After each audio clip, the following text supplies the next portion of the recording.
भक्तों, जब किसी इंसान की मृत्यु होती है तो उसके घर के बाहर भीड़ लग जाती है, रिश्तेदार जमा हो जाते हैं, रोना धोना मच जाता है और फिर एक अंतिम यात्रा निकलती है। श्मशान घाट की तरफ राम नाम सत्य है के नारे लगते हैं और उस शरीर को, जिसे कल तक मखमल के गद्दों पर नींद नहीं आती थी, उसे लकड़ियों के ढेर पर लिटा दिया जाता है, आग लगा दी जाती है। और जब वह शरीर धू धू करके जलने लगता है तो धीरे धीरे सारे रिश्तेदार, सारे दोस्त और परिवार वाले वहां से जाने लगते हैं।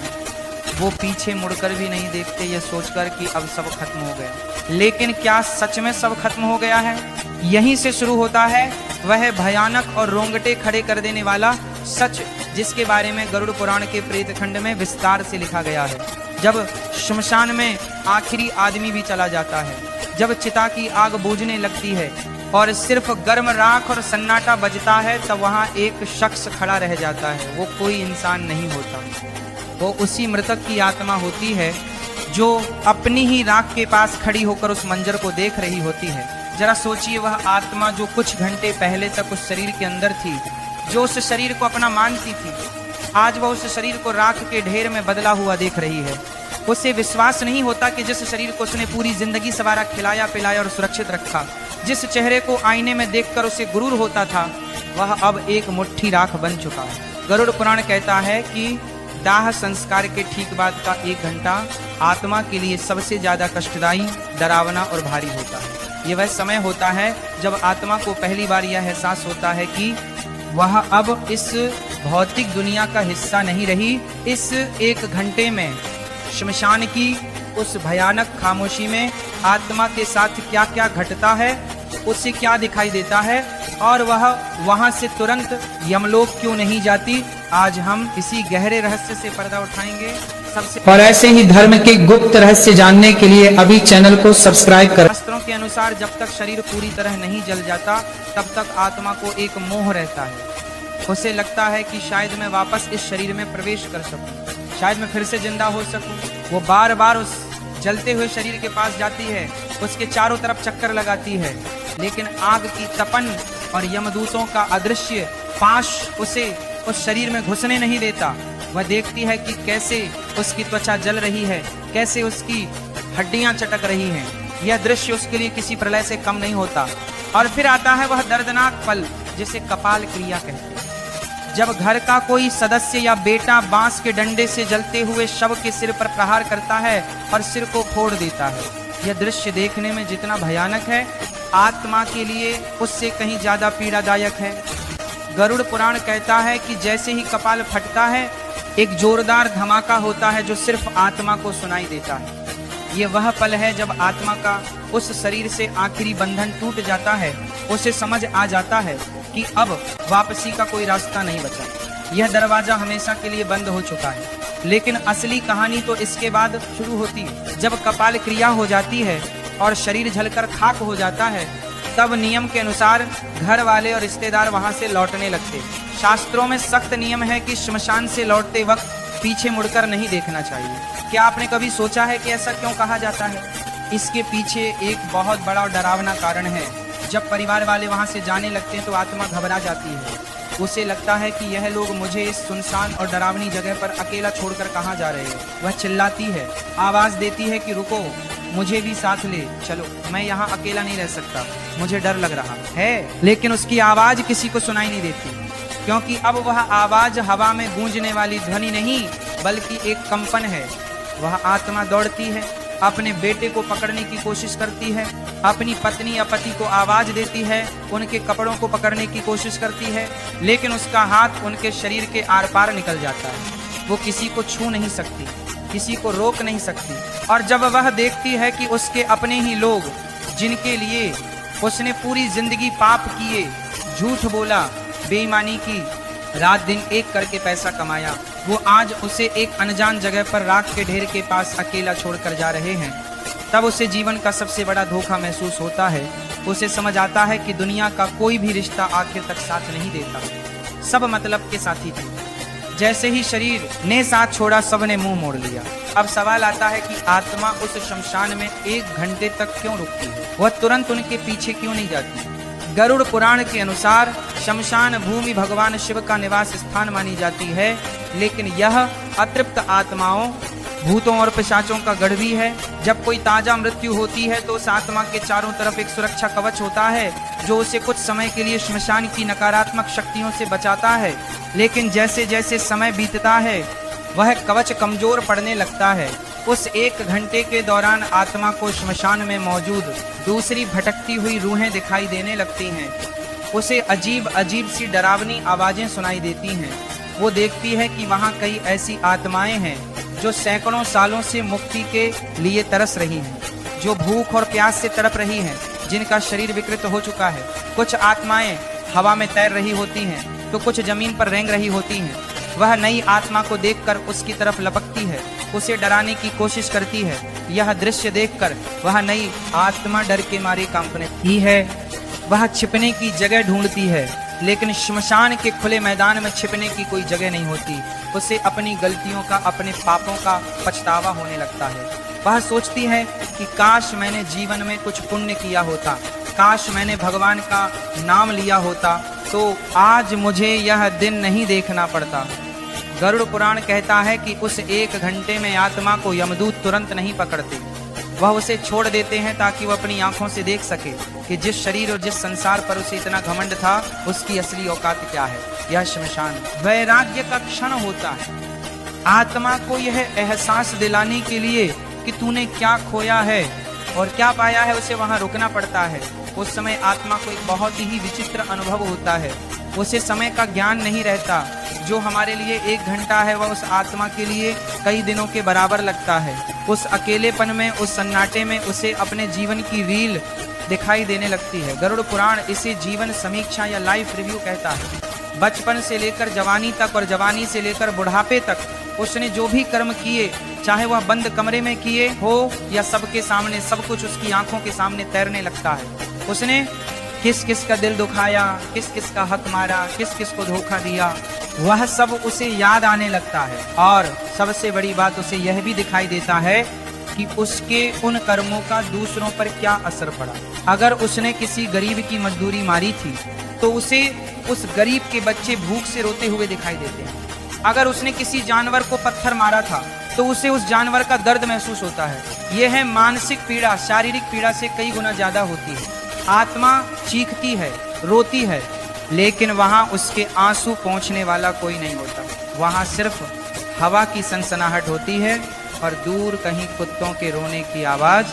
यह वह समय है जब इंसान को अपनी असलियत का पता चलता है। उसे समझ आता है कि जिन पद, प्रतिष्ठा और पैसों का उसे इतना घमंड था वो सब तो शमशान के गेट के बाहर ही छूट गए। अंदर तो सिर्फ वह और उसके कर्म ही आए हैं। शमशान की उस भूमि पर खड़े होकर आत्मा देखती है कि उसके शरीर की राख अब ठंडी हो रही है। वो उस राख को छूने की कोशिश करती है। उसे याद आता है कि इसी शरीर पर वह महंगे कपड़े पहनती थी, इसे इत्र से महकाती थी, लेकिन आज यह राख हवा में उड़ रही है और कोई इसे समेटने वाला भी नहीं। यह शून्यता उसे तोड़ देती है। लेकिन कहानी यहीं खत्म नहीं होती। जब वह 1 घंटा बीत जाता है और परिवार वाले घर की तरफ काफी आगे निकल चुके होते हैं, तब आत्मा का मोह फिर से जागता है। वह डरती है, घबराती है और भागते हुए अपने परिवार के पीछे जाती है। वह देखती है कि उसके बेटे और भाई बातें करते हुए जा रहे हैं। वह उनकी बातें सुनने की कोशिश करती है। कई बार उसे यह सुनकर धक्का लगता है कि वे लोग उसके जाने का दुख मनाने के बजाय उसके बैंक खाते और जायदाद की बातें कर रहे हैं। वे चर्चा कर रहे होते हैं कि अब दुकान कौन संभालेगा, मकान का बंटवारा कैसे होगा। ये सुनकर आत्मा को ऐसा लगता है जैसे किसी ने खंजर घोंप दिया हो। वो चिल्लाती है, अरे मूर्खों, मैं अभी गया भी नहीं और तुम लोगों ने बंटवारा शुरू कर दिया। लेकिन उसकी आवाज़ उन तक नहीं पहुंचती। इसीलिए कहा जाता है कि घर में प्रवेश करने से पहले लोहे को छूना चाहिए, आग को छूना चाहिए या नियम की पत्ती चबानी चाहिए। यह सब इसीलिए किया जाता है ताकि अगर वह आत्मा मोहवश आपके पीछे पीछे घर तक आ गई है तो वह घर के अंदर प्रवेश ना कर सके। क्योंकि अगर मृत्यु के तुरंत बाद आत्मा घर में प्रवेश कर जाए और उसे मुक्ति ना मिले तो वह घर में प्रेत बनकर रहने लगती है। गरुड़ पुराण में लिखा है कि आत्मा को प्यास लगती है, बहुत तेज प्यास। दाह संस्कार की गर्मी से उसका सूक्ष्म शरीर जल रहा होता है।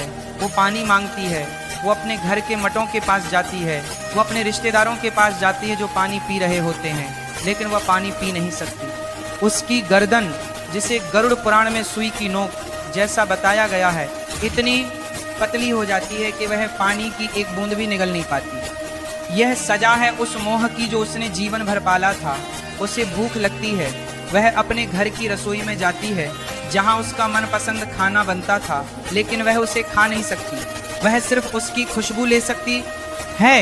ये बेबसी उसे तोड़ कर रख देती है। उस 1 घंटे के बाद जब आत्मा अपने घर पहुंचती है तो वो वहां का नजारा देखती है। वो देखती है कि लोग उसकी फोटो पर माला चढ़ा रहे हैं, कुछ लोग उसके जाने का दुख मना रहे हैं, तो कुछ लोग उसकी संपत्ति, उसके पैसे और उसके बंटवारे की बातें कर रहे हैं। यह देखकर आत्मा को गहरा आघात लगता है। उसे समझ आता है कि मेरे जाने के बाद भी दुनिया वैसी ही चल रही है, किसी के रुकने से कुछ नहीं रुकता।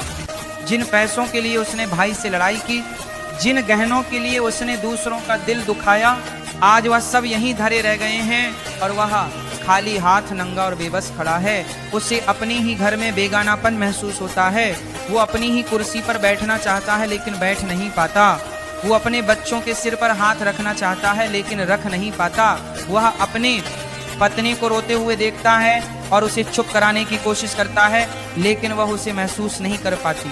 यह असमर्थता आत्मा को पागल कर देती है। वह बार बार दीवार से टकराती है, आईने में खुद को देखने की कोशिश करती है, लेकिन वहां कोई प्रतिबिंब नहीं होता। गरुड़ पुराण यह भी बताता है कि मृत्यु के बाद आत्मा की याददाश्त, जिसे हम स्मृति कहते हैं, बहुत तेज हो जाती है। उसे अपने बचपन से लेकर बुढ़ापे तक का एक एक पल याद आने लगता है। उसने कब किससे झूठ बोला, कब किस गरीब को सताया, कब किस जानवर को मारा, उसे सब कुछ एक फिल्म की तरह दिखाई देने लगता है। उस वक्त उसे जो पछतावा होता है, उसकी आग चिता की आग से भी ज्यादा तेज होती है। वो चीखती है कि मुझे एक मौका और दे दो, मुझे वापस भेज दो, मैं सब ठीक कर दूंगा, मैं दान करूंगा, मैं पूजा करूंगा। लेकिन समय का पहिया उल्टा नहीं घूमता। उस समय आत्मा को यमदूतों का असली रूप दिखाई देने लगता है। जो यमदूत पहले उसे सिर्फ परछाई जैसे लग रहे थे, अब वह स्पष्ट होने लगते हैं। पापी आत्मा के लिए उनका रूप अत्यंत भयानक होता है। उनकी आंखें लाल अंगारों जैसी होती हैं, बाल बिखरे हुए होते हैं, दांत बाहर निकले होते हैं और हाथ में काला पाश होता है। वे आपस में बात करते हैं कि इस पापी को किस नरक में ले जाना है। उनकी बातें सुनकर आत्मा थर थर कांपने लगती है। लेकिन जो पुण्य आत्मा होती है, जिसने जीवन भर धर्म का पालन किया होता है, उसे वह यमदूत सौम्य और शांत दिखाई देते हैं। वे उससे आदर से बात करते हैं और उसे सांत्वना देते हैं। ये सब हमारे कर्मों का ही प्रतिबिंब है। जैसा हम करते हैं वैसा ही हमें अंत में दिखाई देता है। दोस्तों, यह 1 घंटा जो आत्मा श्मशान में और फिर अपने घर के दरवाजे पर बिताती है, ये उसे ये समझाने के लिए काफ़ी होता है कि जीवन का असली उद्देश्य क्या था। हम पूरी जिंदगी भागते रहते हैं, पैसा कमाने के लिए, नाम कमाने के लिए, बड़ा घर बनाने के लिए। हम रिश्तों को दांव पर लगा देते हैं, नैतिकता को भूल जाते हैं, लेकिन अंत में उस 1 घंटे में हमारे पास सिर्फ हमारे कर्म होते हैं। अगर आपने जीवन में किसी प्यासे को पानी पिलाया है तो उस वक्त आपको ठंडक महसूस होगी। अगर आपने किसी नंगे को कपड़ा दिया है तो उस वक्त आपको सुरक्षा महसूस होगी। लेकिन अगर आपने सिर्फ छीना है, सिर्फ बटोरा है, तो उस वक्त आपको सिर्फ तड़ भप मिलेगी। गरुड़ पुराण का ये ज्ञान हमें डराने के लिए नहीं है, ये हमें जगाने के लिए। ये हमें बताता है कि जिस मौत से हम इतना डरते हैं वह तो आनी ही है, और जब वह आएगी तो हमारी बैंक बैलेंस, हमारी डिग्रियां, हमारे फॉलोअर्स कुछ काम नहीं आएंगे। उस 1 घंटे में जब हम अपनी ही राख को देख रहे होंगे, तब हमें सुकून सिर्फ इस बात से मिलेगा कि हमने किसी का भला किया था। इसीलिए शास्त्रों में कहा गया है कि जब तक शरीर में प्राण है तब तक शुभ कर्म कर लो, दान करो, सेवा करो और सबसे जरूरी भगवान का नाम लो। क्योंकि गरुड़ पुराण में भगवान विष्णु खुद कहते हैं कि जो व्यक्ति मेरे नाम का जप करता है उसे मृत्यु के बाद यमदूत नहीं बल्कि मेरे पार्षद लेने आते हैं। उसे शमशान की उस भयानक गर्मी और अकेलेपन का सामना नहीं करना पड़ता, बल्कि उसे एक दिव्य विमान में बैठाकर सीधे वैकुंठ ले जाया जाता है। शमशान में उस 1 घंटे के दौरान आत्मा को कई और भी विचित्र अनुभव होते हैं। उसे वहाँ मौजूद पिंडी और चावल के गोलों को खाने की इच्छा होती है जो उसके पुत्र ने प्रदान किए। गरुड़ पुराण के अनुसार पहले दिन का पिंडदान बहुत महत्वपूर्ण होता है। अगर विधि विधान से पिंडदान ना किया जाए तो आत्मा को बहुत भूख लगती है और वह श्मशान में इधर उधर भटकती रहती है। कभी कभी वह श्मशान के पास के पेड़ों पर लटक जाती है या पानी के स्रोतों के पास जाकर अपनी प्यास बुझाने की कोशिश करती है, लेकिन बिना शरीर के प्यास बुझना नामुमकिन है। यह प्यास शारीरिक नहीं आत्मिक होती है जो केवल मंत्रों और श्रद्धा से शांत हो सकती है। जो लोग श्राद्ध और पिंडदान को बेकार मानते हैं उन्हें यह समझना चाहिए कि यह भोजन शरीर के लिए नहीं बल्कि उस यात्रा के लिए है जिस पर आत्मा निकली है। बिना इस भोजन के आत्मा कमजोर हो जाती है और प्रेत योनि में जाने का खतरा बढ़ जाता है। एक और बात जो गरुड़ पुराण बताता है वो यह है कि उस समय आत्मा को अपने पूर्वज भी दिखाई दे सकते हैं। अगर उसके कर्म अच्छे रहे हैं तो उसके दादा परदादा जो पितृक में हैं उसे लेने के लिए या उसे ढंढस बंधाने के लिए वहाँ सूक्ष्म रूप में आ सकते हैं। वे उसे कहते हैं कि डरो मत, हम तुम्हारे साथ हैं। यह मिलन आत्मा को बहुत शांति देता है। लेकिन अगर कर्म बुरे हैं तो उसे वहाँ सिर्फ अंधेरा और डरावनी आकृतियाँ ही दिखाई देती हैं। वह मदद के लिए पुकारता है लेकिन कोई नहीं आता। यह अकेलापन ही नरक की पहली सीढ़ी है। हमें यह समझना होगा कि हमारा शरीर 5 तत्वों से बना है: मिट्टी, पानी, आग, हवा और आकाश। जब शरीर जलता है तो यह 5 तत्व वापस प्रकृति में मिल जाते हैं, लेकिन आत्मा जो इन तत्वों से परे है वह वहीं रह जाती है। उसका सूक्ष्म शरीर, जिसे हम यातना शरीर भी कहते हैं, वो बना रहता है। इसी शरीर के माध्यम से वो सुख और दुख महसूस करती है। चिता की आग उसे जला नहीं सकती, लेकिन उसके कर्मों की आग उसे अंदर तक झुलसा देती है। आज की भाग दौड़ भरी जिंदगी में हम इन बातों को अंधविश्वास मानकर नकार देते हैं। हम सोचते हैं कि मरने के बाद किसने देखा है, क्या होता है। विज्ञान सबूत मांगता है, लेकिन हमारे आर्ष मुनियों ने अपनी दिव्य दृष्टि से इन लोगों को देखा है और गरुड़ पुराण के रूप में हमें यह नक्शा दिया है ताकि हम रास्ता ना भटके। ये एक गाइड बुक है, एक मैनुअल है जो हमें बताती है कि इस जीवन के बाद की यात्रा कैसे करनी है। अगर हम इसे नज़रअंदाज करेंगे तो नुकसान हमारा ही है। जैसे किसी अनजान देश में जाने से पहले हम वहाँ के नक्शे और नियमों को समझते हैं, वैसे ही मृत्यु के बाद की दुनिया को समझना भी जरूरी है। गरुड़ पुराण में यह भी बताया गया है कि जिन लोगों की अकाल मृत्यु होती है, यानी जो समय से पहले दुर्घटना, आत्महत्या, हत्या या किसी महामारी के कारण मर जाते हैं, उनकी स्थिति उस 1 घंटे में और भी ज़्यादा दर्दनाक होती है। उन्हें समझ ही नहीं आता कि उनके साथ क्या हुआ। वह अपनी कटी फटी या जली हुई देह को देखकर और भी ज़्यादा डर जाते हैं। उनका मोह और भी ज़्यादा गहरा होता है क्योंकि उनकी इच्छाएं अभी अधूरी होती हैं। उनका जीवन चक्र पूरा नहीं हुआ होता। ऐसे में उनके लिए पिंडदान, तर्पण और नारायण बलि जैसी पूजा और भी ज़्यादा जरूरी हो जाती है। अगर आपके परिवार में या जान पहचान में किसी की ऐसी मृत्यु हुई हो तो उनके नाम से विशेष पूजा या दान जरूर करना चाहिए, ताकि उस 1 घंटे की तड़प से उन्हें थोड़ी राहत मिल सके और वे प्रेत योनि में ना भटके। तो दोस्तों, आज रात जब आप सोने जाएं तो एक बार सोचिएगा जरूर कि अगर कल मेरी आंख ना खुले और मैं उस श्मशान में अपनी राख के पास खड़ा रहूं तो मेरे पास खुश होने के लिए क्या होगा। क्या मेरे पास कोई ऐसा कर्म है जिसे देखकर मैं कह सकूं कि हाँ, मेरा जीवन सफल था। अगर जवाब ना है तो अभी भी देर नहीं हुई है, सांसें चल रही हैं, मतलब मौका बाकी है। आज से ही, अभी से ही अपने जीवन की दिशा बदल दीजिए। नफरत छोड़िए, प्रेम बांटिए, लालच छोड़िए, दान कीजिए और अहंकार छोड़िए, भक्ति कीजिए, अपने माता पिता की सेवा कीजिए, क्योंकि गरुड़ पुराण कहता है कि जो अपने माता पिता को दुख देता है उसे यमलोक के मार्ग में आग पर चलना पड़ता है। जो पराई स्त्री पर बुरी नजर डालता है उसकी आंखों में लोहे की सलाखें डाली जाती हैं। जो धोखे से धन कमाता है उसे वहां सांप बिच्छुओं के बीच रहना पड़ता है। ये सब रूपक नहीं है, ये वह सच है जिनका सामना हमें करना है, क्योंकि अंत में उस 1 घंटे में सिर्फ यही काम आएगा, बाकी सब यहीं का यहीं राख के ढेर में मिल जाएगा। आपके बड़े मकान, आपकी गाड़ियां, आपके गहने सब दूसरे लोग ले लेंगे, आपका शरीर भी आप